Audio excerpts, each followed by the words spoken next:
Welcome, Greek U Nation, to episode number 332 of the Fraternity Foodie Podcast. I'm your host, Mike Eilon, CEO of Greek University. I'm a speaker and also an author. Our third book came out probably about 2 months ago, I would say, From Letters to Leaders, Leveraging Your Fraternity or Sorority Experience to Land Your Dream Job. So go and pick up that new book on Amazon today. It's absolutely incredible, or just gift it to a college student because they will absolutely love it. We call these episodes the Fraternity Foodie Podcast because there is nothing like great food to bring college students together. Fun fact, I recently learned a ton from our next guest about accessibility on social media. So I immediately asked her to come on the show and teach all of our listeners. We find guests from so many different places. So pay attention to those people who are helping you and then find ways to amplify their voices. Karma is real, and I tell you what, if you do that through a lifetime, you're going to be very successful. Our next guest is Laurie Necasek. Laurie is an accessibility expert and an instructional designer who provides a holistic approach to digital accessibility. In accordance with the ADA, which of course is the Americans with Disabilities Act, she can help you create content that is inclusive and accessible for people with disabilities. She bridges the gap between people with disabilities who are accessing online content and digital content creators who are trying to reach their intended audience. By working together to create content with accessibility in mind, creators can reach a wider audience and spread their message further than ever. Welcome to the show, Laurie. Thanks, Michael. What a great intro. Listen, I'm available. If you want me to just hang out with you on the road, do introductions for you on stages all over the country, I'm totally available. I love it. Thank you for that. Yeah, so happy to be here. Well, it's a pleasure to have you on the show. I think you have such great information to share with our listeners. So I can't wait to jump into it. Let's talk a little bit about your undergraduate experience. I know you decided on the University of North Carolina at Wilmington. So why was UNC Wilmington your choice? Well, I think the first draw was I just love the beach, and I love the fact that UNC Wilmington was situated right in a beach community. So that was like the first draw. But, I visited a few campuses, and just walking onto that one during the tour, it just felt right. It felt like the place for me to be. It felt like just that feeling you can't describe when you know something is the right fit. So, yeah, I was lucky enough to apply and get accepted. And yeah, it was a great 4-year experience there. I really loved it. See, you're much smarter than I am. I mean, you're talking about hanging out on the beach for 4 years as an undergraduate. I, on the other hand, decided in my infinite wisdom to go to school at the University at Buffalo, in Buffalo, New York, where the sun comes out maybe a month out of the year. I swear to you, you are way smarter than I am, clearly. Do you like to ski at least? Did you get some skiing in? I mean, there's no mountains. It's just a lot of snow. Oh, no. Well, live and learn, right? Yeah, live and learn. So you're the founder of All About Accessibility, and there you help bridge the gap between people who have disabilities who are accessing online content and the digital creators who want to reach this wider audience. So talk to our listeners about what is alternative text and how does that provide equal access for people? Okay, so alternative text. There's a few things to understand to help understand this concept. So first of all, some people with disabilities use what's called assistive technology to access content that's on a computer or a device, right? So assistive technology could be in the form of like a screen reader, for example. So someone who is blind or has low vision would use a screen reader to get access to what's on the screen, okay? So instead of seeing it, they're going to be listening to the information. So it's an auditory type of output, and they're navigating the computer with the screen reader and using the keyboard, because a mouse is actually a visual tool. So if you're blind or have low vision, that's not going to be helpful to you. So you navigate through using the keyboard. So we'll start with that. Now, alternative text is something that you have to add or provide with an image when you're posting it within digital content, right, within a platform. So alternative text is going to be there. You add it in there, and it describes to someone like using assistive technology like a screen reader what that image is, because they can't see it, and that's their access, is they're going to hear the description, right? So the screen reader, when it comes upon an image with alternative text, it has access to that description and it will read it out to the person, so they get the idea, they get the concept, and they understand what you're trying to convey through that image. So when you don't provide alternative text with an image, the screen reader could come up on that piece of content and it'll just say image, and then they don't know what it is. So then that's not equal access. The alternative text is providing equal access. So you want to provide that. And if it's a long description, like if you have a complicated image, like it could be something like a diagram or an infographic, something that has text within the image, because a screen reader can't grab or access text that's within the parameters of the image. So you have to kind of spell out everything that's within that image file, right? So if it's a long description, then instead of writing it within the alt text, you might just nest it like underneath the image, and you could write like a long image description and describe it to everyone, which actually, with accessibility, a lot of times it benefits everyone. So if you're describing something that's complicated, a lot of your audience, a lot of your users are going to get a better understanding of what it is you're trying to convey through that image, through a long description. So that's kind of like a good intro to alt text. Does that help answer your question? I think so. Let's assume somebody hears that and they're like, that's too much work. I'm going to be really lazy today. So, Yeah. how can alternative text actually help you boost your fraternity or sorority website, for example? Right. So one of the interesting things with alternative text, I'll tell you a couple of things. The first reason they put it into website design is if a page didn't load, the alternative text would display. So if like the image wasn't showing up, you could at least see the description of it. Everyone could see it, right? And have access to it. So there's one thing. But then also search engine optimization, you can use the alt text can be used to boost your SEO. So you could actually reach more of your people through like Google searches and whatnot if you write good alternative text. So don't abuse your alt text. Just don't be throwing in keywords just to get good SEO, but use words that will help you in boosting your SEO. You can think about that too. So that's another reason to do it. But you will also want to think about, if you want to reach diverse audiences, that's a reason to put alternative text in there, because not giving people equal access, that's you're leaving people out. And that's not a way to be like an inclusive or a diverse organization. Mhm. So I happen to be a former web designer. I don't even know if you know that, and also an SEO expert. So I Oh, definitely get like the language that you're using, and I understand the importance very clearly. But okay. let's assume you're a listener right now and you really don't know what SEO is, or you're not a web designer, because not everybody is. I mean, Hmm. is a real easy way to check the alternative text to just like do like a look at the page source and actually like review code? How do you know if your website has alternative text in it or not? Right. I mean, whoever's designing it, they would have to like type it in.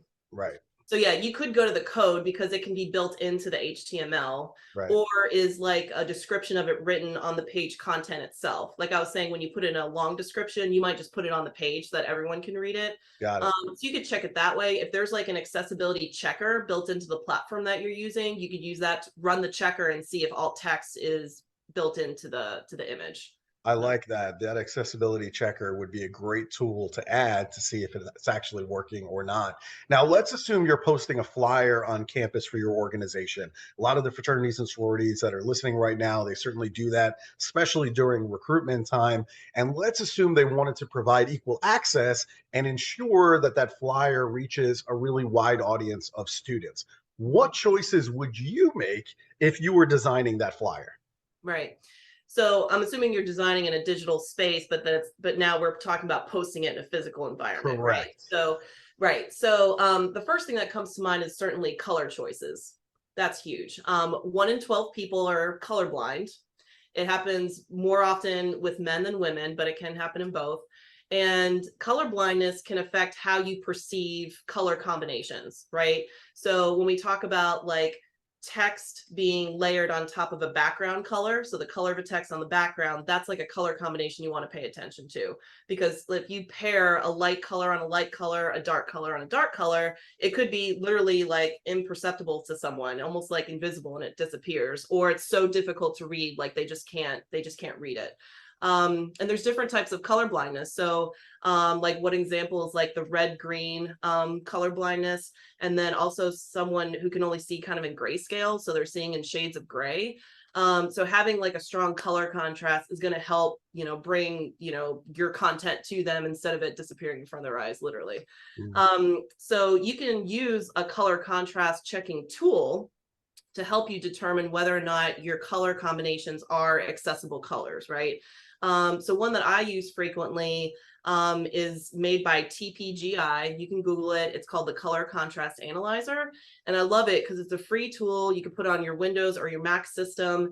And whatever you have pulled up on your computer monitor, it can test any colors that are present on your computer. So you could test any color combination. It gives you immediate results, whether or not it's accessible. It's very user-friendly, easy to use. I use it all the time when I'm designing just to make sure that the colors I've chosen are going to be accessible. So I highly recommend being thoughtful with your color choices. Another thing, you want to also think about, like, when you're making content, like, think about folks with like cognitive processing disorders, someone who maybe has a learning disability, someone who's had like a traumatic brain injury, even some mental health conditions. It could be difficult to read and understand things at times, right? So you want to make it like use simple language that's age appropriate. Don't be like overwhelming in your design, like, be very thoughtful in like how many images you choose to use or how decorated it is. Again, thoughtful with the colors, and even like how much content you're putting into a flyer. You only have so much space to work with. If you load it all with words and images, it's like, whoa, that's a lot. But if you keep it simple, it's going to be easier for your audience to digest and read and take in, and it'll just make for an easier experience. And you could always direct them and say, oh, go to our website for more details, or, the flyer could be the place to get started to see who's interested, and then they go to the next step if they are. So I would just say, keep it simple for sure. Do you have any recommended font styles or font sizes? I mean, what do you recommend just in terms of accessibility there? Yeah, fonts are definitely another key. So that's a good one to bring up. Sizes, I would go 12 and above, definitely, if it's in print. And then also, think about, what we would call clean fonts, nothing that's too difficult to read, like really curvy thing, like curly Q kind of stuff, anything like overly artsy, or letters that are really squished close together if they don't have good spacing between the letters. Those might be difficult for some people to read and understand. So you want to, pick fonts that are, easy to read. They recommend not using sans serif, or using fonts that are sans serif. So like Times New Roman is the example of, with the serif. So like it has that little line at the end of the letters, that's one that they don't recommend, but ones that are just clean and simple letters, those are what's recommended. So Perfect. I want to go back to alternative text for a second because I know all of our listeners have Instagram accounts. I'm following most of them that are listening right now. So give us an example of creating alternative text for a photo that we post on Instagram. Let's assume this is a photo of sorority members that are meeting potential new members at a recruitment event, and that's the photo. How would you create alternative text for that? Right. So I'll give you some like kind of common practices to use, since we don't have a photo and I can't like give you an exact like description, but like some things to consider to help you write the alternative text, right? So the first thing you want to think about with any image, and with Instagram, this is going to be an obvious choice, but is it decorative or is it providing content? Okay. If you're putting it on Instagram, it's probably providing some type of content. Instagram is a visual, it's all about images. So you want people to understand what's in that image. So we'll say in this case, it's providing content. The next thing you want to think about is the context. So like you're posting a picture and then you have a text post, right? So that text is going to provide the context to why you're putting this image up there, right? That will help you figure out what to write as your alternative text. Okay. So you could have the same image in like two different places, but depending on the context, that might drive you to write it differently, right? Because of again, the messaging, what you want your audience to know and understand about this image, right? So you don't need to focus on all the minute details of what's in that image, but like, say you have like two people interacting with each other. You might, on a surface level, describe them a little bit, like two people are outside, there's a table, someone's approaching the table, they're giving a brochure, like whatever the case. If it's, if you want to describe the people, if that's relevant, there's a smile on her face, or, they're talking and interacting. So what are the actions happening? What are the expressions? Things like that. It doesn't have to be, they're wearing a black shirt and it's decorated with this little details, and, you don't have to get there into the weeds. So just give them the information they need to like take away from that. Oh, okay, I get the gist of that. Perfect. I love that. Now, a lot of the things that they're adding to these Instagram photos, other than alternative text, would be hashtags. I mean, that's the way that a lot of these photos are found and how we build more followers, etc. So, how can we improve the hashtags that we're using on social media in terms of accessibility? Yeah, this is a great question. So, I recommend using what's called camel case, and if you look it up, it also goes by Pascal case. But basically, you want to think about the camel. We have the humps that go up and down, right? Mhm. Hashtags, traditionally are written with all lowercase letters. That could be problematic for some people to read and process, because all the words are strung together. If you have a really long hashtag or something that's unfamiliar, some terminology, it might be like, what are they saying here? Instead, you want to use uppercase and lowercase letters, kind of like, just putting an uppercase at the first letter of each word, right? Okay. So that way it's differentiated the different words from each other. It's easier to read, easier to process, especially if they're coming upon a hashtag that's new to them, whatever, it just brings the content to that audience much easier. And also, you want to avoid having a hashtag fail, I'll call it. You can get into this category if the words that are strung together actually spell out different words. And this has happened. If you Google like the worst hashtag blunders of all time, there's one that happened from Susan Boyle. She was a winner of one of these reality show singing contests. Yep. I won't say what the hashtag was, but if you look it up, you'll understand what I'm saying, because it's something inappropriate and it wasn't supposed to be that, but because all the words were strung together, it spelled out something they didn't want people to see. So to avoid that, don't be a blunder, do it the right way. Use your camel case, and that will get across your hashtags much easier. Now I'm gonna have to go and Google this to figure Yeah. out what was the wrong hashtag Oh yeah. that she used. You'll laugh. Yeah. I promise. Yeah. All right. So I know you spend a lot of time with digital content, and all of that is great. But what about the physical access to events? How do we make a recruitment event for a fraternity or sorority that takes place at, let's say, a fraternity house that was built in 1908? How do we make that more accessible to more students if we're having an event there? Right. Great question. So, yeah, I think you want to think about different types of people that could be attending your event first. Getting educated on different types of disabilities could be helpful for your organization, just so they understand what people experience on a day-to-day, what types of challenges they face, and then what solutions or accommodations might work for them. So kind of keeping that in mind could help with your planning. But then also I'd probably recommend, since this is, with a university, talk to the other offices on your campus that help students with disabilities. Like, I used to work as a disability counselor at a community college, and we helped provide the accommodations for students who needed those in the classroom or on campus for other types of events. And depending on who's hosting the event, that entity will be responsible for accommodating the participants or the audience, whatever it is. Mhm. So you definitely want to know like what your role is and like who's responsible for what. And then if a request comes in, what the process is to move forward to make it happen. So I think that's really important to know. And it could be the student disability office, sometimes areas in the HR office. Like, I worked with the institutional equity officer within HR when I was a disability counselor. So you kind of just need to understand the organization and what areas you'd want to be involved with. So thinking about, an old building, what kind of things might be a challenge. I mean, first thing comes to mind is the entrance. We talking a stairs or a ramp. If there are stairs, you need to provide a ramp so that everyone, if they were using like a wheelchair or another kind of mobility device, could they get through the door? And then thinking, is the door wide enough? Can they enter through the door? That could be a thing, because back in the day, things might have been on a smaller scale. Bathrooms come to mind. Can everyone access the bathroom appropriately?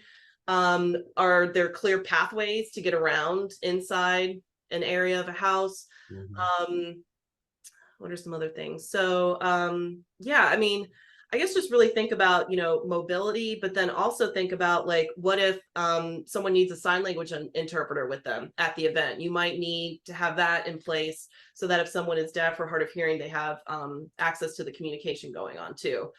So that might be an event type accommodation. So just really think through like what's available at your space, what challenges people might encounter, and then involving other areas of your university to maybe help you work through any challenges or figure out, is this the right venue? Like, should we do it outside? Maybe at a different place. Like maybe this isn't an accessible enough place to host an event. So yeah. All great points. All this conversation about accessibility really has me thinking about the systems and the processes that we have within our student organizations. And I immediately think about sorority recruitment, for example, where you have lots of women coming together in really large groups. They typically are walking really long distances between houses as they're visiting like 20 different houses, all spread apart, all over campus, and they're usually overwhelmed with tons of questions that are coming at you in rapid fire succession. And Mhm. somebody who has attentional disorders, somebody who has mobility impairments, like you were talking about, somebody who has sensory impairments might Right. really, really struggle in that kind of an environment. So, Sure. how do we like rethink these processes with Yeah. greater accessibility in mind? Yeah, that's a great question. I think like just what you're doing now is just being really thoughtful and intentional about how you organize these things is a good first step. We talked before about like just educating your group on understanding disabilities, like having that understanding, and then like building accessibility throughout the process of planning is good. So like don't go through planning an entire event and then say, okay, how do we make this event accessible? Like you're Right. gonna have to like fix a lot of things that maybe could have been addressed as you were planning anyway. So think about it through the entire process. Yeah, so it sounds like there's a lot happening physically and even mentally in recruitment.